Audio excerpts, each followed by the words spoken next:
What's up, runners? This is George, and welcome to the 5-minute warm-up. Today, we're going to try to get this in before it rains. We're talking the Boston Marathon. Now, the Boston Marathon is coming up in October, so not too far from now. It's normally in April. It's in October this year.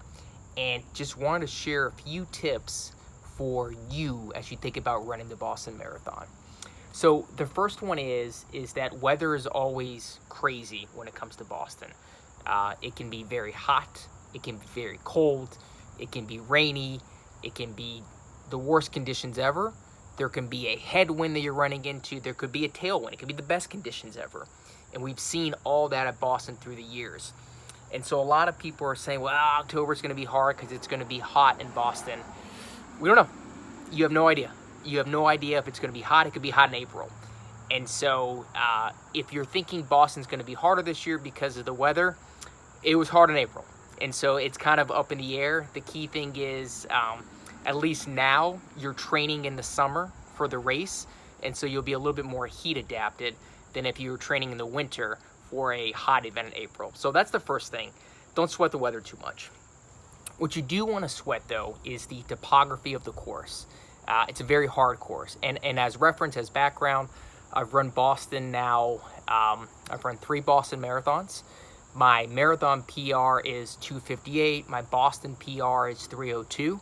So take that into consideration as you think about who to take advice from. But what I will say is what I think makes the course hard is that when you get to that starting line, and maybe it's your first Boston, maybe it's not your first Boston, you're going to be amped beyond belief. And you're going to be amped because you've been training a long time. It's the Boston Marathon. It's very prestigious. And you're going to be surrounded by people in your wave that are just as good as you. And so when that start line happens and you take off, you're going to be surrounded by runners who are capable of running just as fast as you are because they qualify for Boston at a very similar time. That creates this momentum and this adrenaline that's just going to make you run really fast. And you can't do that. And you can't do that because the first half of the Boston course is basically downhill. And so you're going to feel really, really, really, really good because the course is aiding you because it's downhill. You're going to be amped up. The course is downhill. And you're going to be running faster than your goal marathon pace. And you're going to feel amazing. But where the course gets very hard, I think, is at mile 16 to 21. And the way I would think about the race is be prepared, do your training mentally and physically now to get through miles 16 to 21, which are the set of Newton Hills. In my calculations, there's like 4 of them. None of them by themselves are all that hard. But where they come in the race, at the point where you're starting to maybe experience glycogen depletion, where you're getting tired, hurts. And it's a really hard place to have the hills.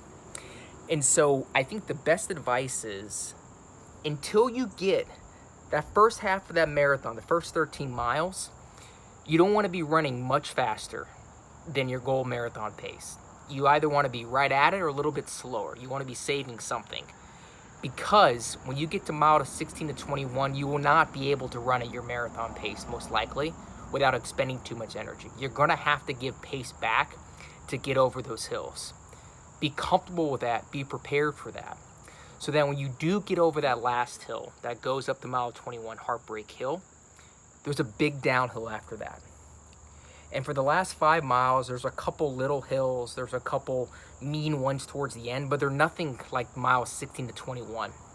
So if you can get through miles 16 to 21 feeling good, maybe being a little bit off your pace when you crest Heartbreak Hill, you can get it back that last 5 miles. You can accelerate on those downhills, and you can really dig deep those last 3 miles and get time back. That is how I think the best way to run the race is if you're running Boston. Don't get too amped up. Hold it back in the beginning, even when you know you're going to get amped up. Focus all your attention and energy on getting through miles 16 to 21. Be okay being off pace. Let it rip the last 5. To all you guys running out there on the Boston Marathon, best of luck.